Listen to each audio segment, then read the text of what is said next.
پہلی قسم ہے والتین، انجیر کی قسم۔ انجیر گواہ ہے اس پہ۔ کون سی انجیر؟ ساری انجیریں نہیں، انجیر کے پودے تھے وہاں پر جہاں پہ نوح علیہ السلام جس درختوں کے یہ جو ان کے پودے جہاں پہ موجود تھے جس پہاڑ پہ، اس پہاڑ پہ دعوت توحید بیان کیا کرتے تھے۔ تو وہ انجیر گواہ ہے کہ میرا ایک بندہ نوح بھی تھا جس نے میرے لیے اپنی زندگی گزاری 950 سال۔ والزیتون، اور زیتون کے درخت بھی، زیتون کے پودے بھی گواہ ہیں کہ میرا ایک بندہ خاص تھا عیسیٰ ابن مریم۔ گلیلی جھیل کے کنارے وہ دھوبیوں کو جا کے دعوت و تبلیغ کا کام کیا کرتے تھے، وہاں پہ زیتون کے پودے اگے ہوئے تھے۔ تو وہ زیتون کے پودے اس بات پر گواہ ہیں کہ ہمارا ایک بندہ تھا جس نے اپنی زندگی ہمارے لیے گزاری توحید کے لیے۔ یعنی انسانیت کو جن لوگوں پر ناز ہے، اوورال تو انسانیت میں اکثر بدکار ہی ہیں، لیکن فی نفس ہی انسان برا نہیں ہے۔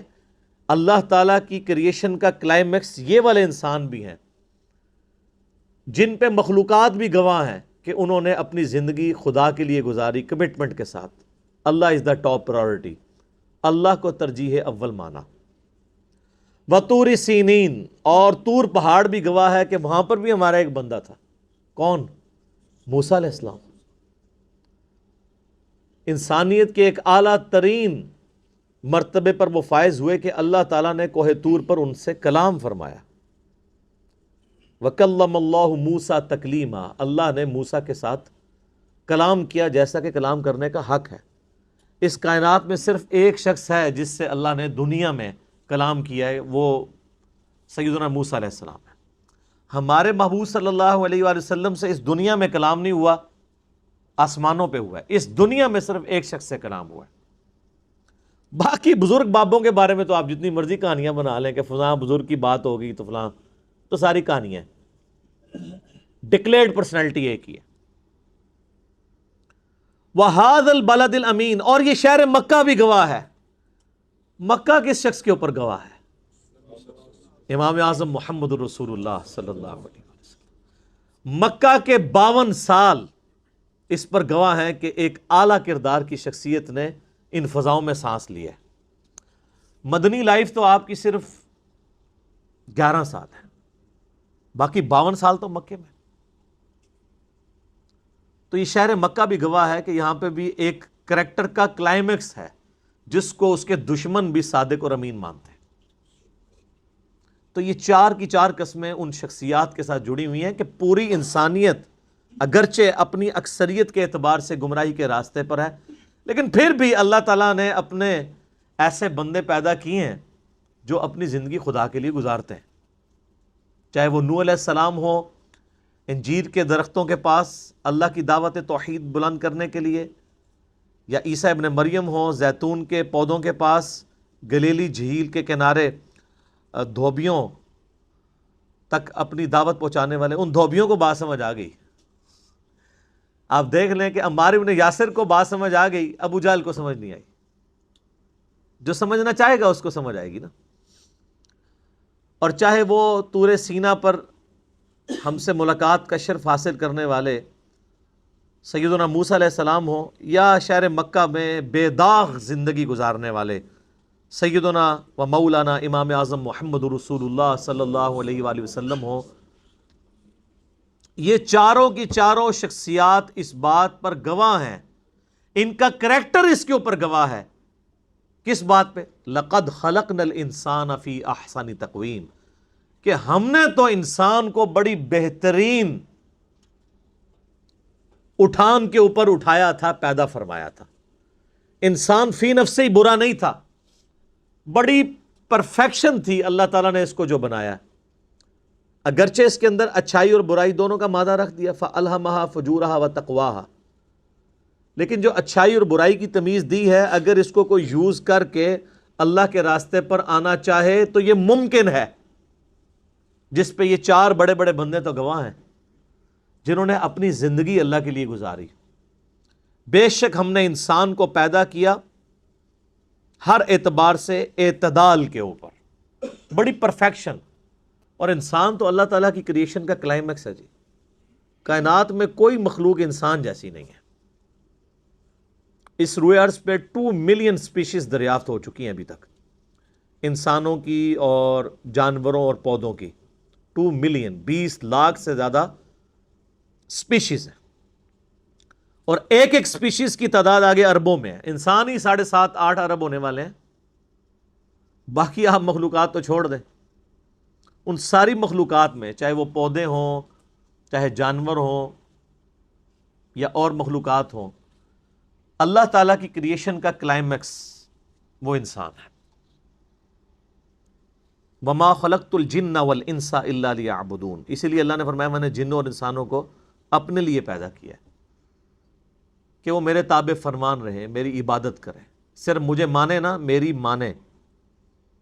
جنوں اور انسانوں کے علاوہ ہر مخلوق چاہتے ہوئے یا نہ چاہتے ہوئے اللہ کی اطاعت میں ہے، بغاوت نہیں کر سکتی. جنوں اور انسانوں کو اختیار ہے، اس اختیار کو استعمال کر کے چاہے تو بغاوت کی زندگی گزاریں، چاہے تو تابع فرمان ہو جائے. لیکن پھر اینڈ ایک جیسا ہونے والا نہیں ہے، اینڈ مختلف ہوگا. یہ باپ کی مرضی ہے، اِنَّا هَدَيْنَاهُ السَّبِيلَ اِمَّا شَاكِرًا وَإِمَّا كَفُورًا. ہم نے تو ہدایت کا راستہ دکھا دیا، اب تمہاری مرضی ہے، چاہے شکر گزاری کی روش اختیار کرو، خواہ ناشکری کی روش اختیار کرو. ہم نے جو راستہ دکھانا تھا وہ دکھا دیا، اب تمہاری مرضی ہے. تو انسان کو ہم نے پیدا تو بہت زبردست کیا تھا، اپنی کریشن کا کلائمیکس بنایا تھا. اب اگر سائنٹیفکلی آپ چیزیں دیکھنا شروع کریں، انسان کے اندر جو اللہ نے کوالٹیز رکھی ہیں وہ تو نہ ختم ہونے والی چیزیں ہیں، آپ گھنٹوں اس کے اوپر بول سکتے ہیں. لیکن یہاں پہ چونکہ روحانی پہلو ڈسکس ہو رہا ہے کہ اللہ نے انسان کو اپنے لیے بنایا تھا. ساری کائنات انسان نے اللہ کے لیے بنائی ہے اور انسان کو اپنے لیے بنایا. بڑی بہترین اٹھان پہ سے اٹھایا تھا، لیکن ثم رددناہ اسفل سافلین،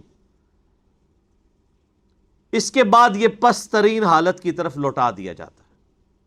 اس کے 2 معنی ہو سکتے ہیں. ایک تو فزیکل معنی ہے کہ انسان جوانی تک پہنچتا ہے اور الٹیمیٹلی بڑھاپے کی رذیل عمر کو پہنچ جاتا ہے.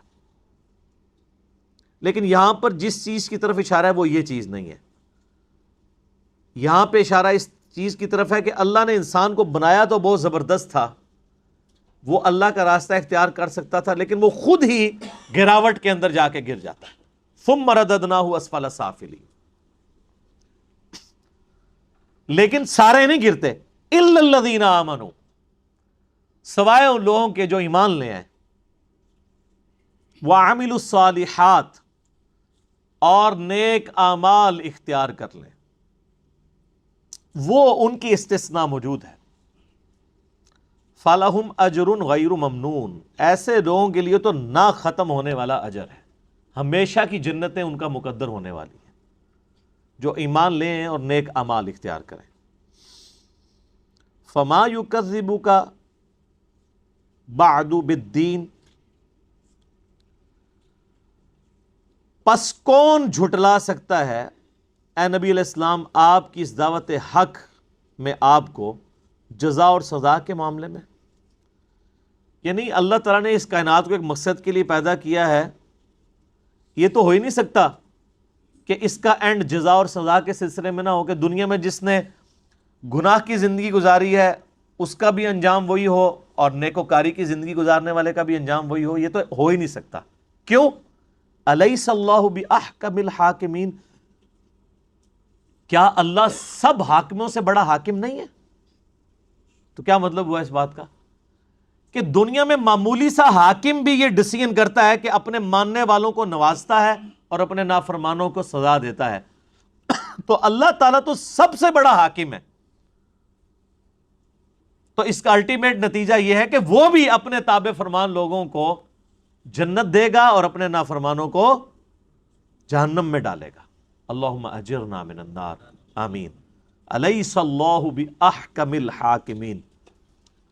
اب دیکھیں ہمارے امام مسجد، ہمارے قراء،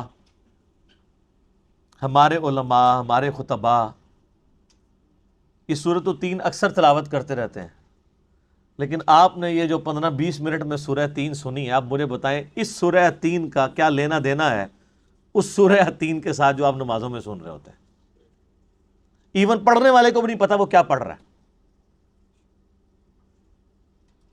الیس اللہ باحکم الحاکمین، یہ آیت تو سب کو پتا ہے. اس کے اندر کیا قیامت مضمر ہے کہ اللہ کیا سب حاکموں سے بڑھ کر حاکم نہیں ہے؟ جب وہ سب حاکموں سے بڑھ کر حاکم ہے تو اس کا الٹیمیٹ نتیجہ ہے کہ دنیا کے معمولی سے حکمران بھی اپنے ماننے والوں کو نوازتے ہیں اور اپنے نافرمانوں کو سزائیں دیتے ہیں، اور جو اس کائنات کا حاکم ہے وہ اسی طریقے سے چھوڑ دے گا. یہ مطلب ہے اس کا. ایک جیسا انجام نہیں ہونے والا اللہ کے ماننے والوں کا اور اللہ کی ماننے والوں کا اور اللہ کی نہ ماننے والوں کا.